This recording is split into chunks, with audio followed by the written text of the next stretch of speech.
আরিয়ান সব কাজে আমাকে হেল্প করে, গরু মাংসের ঝোল আর শুকনা রুটি খেতে। এটা ছিল বিয়ে বাড়িতে আসার পরে রাত্রের ভিডিও। দুনো ভাই মিলে খাওয়া দাওয়া করছে, কি নিয়ে আসছে যে। হ্যালো এভরিওয়ান, আসসালামু আলাইকুম। সবাই কেমন আছেন? আশা করি সবাই ভালো আছেন। আলহামদুলিল্লাহ, আমরাও অনেক ভালো আছি। এটা ছিল পরের দিনের সকালের ভিডিও। সকাল সকাল রুটি বানাতে লেগে গিয়েছি।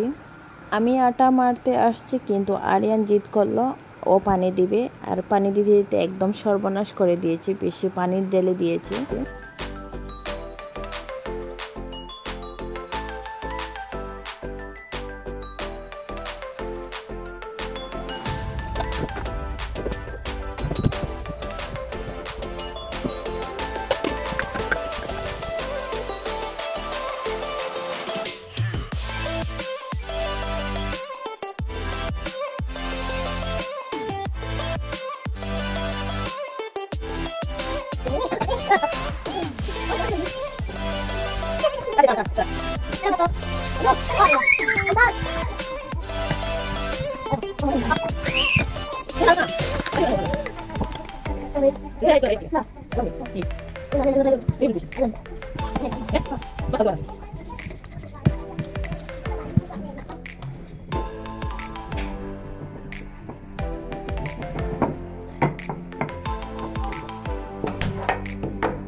কি বানিয়েছে?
বিয়ে বাড়ি থেকে আনা গরু মাংসর ঝোল দিয়ে আজকে রুটি বানিয়ে খাবো।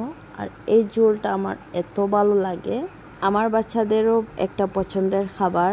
গরু মাংসের ঝোল দিয়ে কে কে খেতে পছন্দ করো আমাকে কমেন্টে জানিও। আমি তো অনেক পছন্দ করি, অনেক কি আর বলবো। সকাল সকাল এত পেটে ক্ষুধা লেগে গিয়েছিল, ভাবলাম রুটি বানিয়ে নেই, শুকনা রুটি, আর এদিকে মাংসের ঝোল আছে, একসাথে আমরা মা ছেলে মিলে খাবো।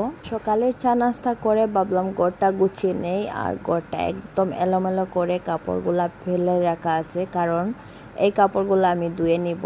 বিয়ে বাড়িতে যাওয়ার আগের কাপড় আর বিয়ে বাড়িতে আসার পরের কাপড় একসাথে এত বেশি হয়ে গেছে। অর্ধেক কাপড় আমি ধুয়ে নিয়েছি, আর অর্ধেক কাপড় রেখে দিব, আমি কালকে ধুয়ে নিব। একসাথে কাপড়গুলা ধোয়া আমার জন্য অসম্ভব। এরপরে আমি আর কোনো ভিডিও বানাইনি। আজকের জন্য এতটুকু। দেখা হবে আরেকটা নতুন ব্লগের সাথে। আজকের জন্য টাটা, বাই বাই, আল্লাহ হাফিজ।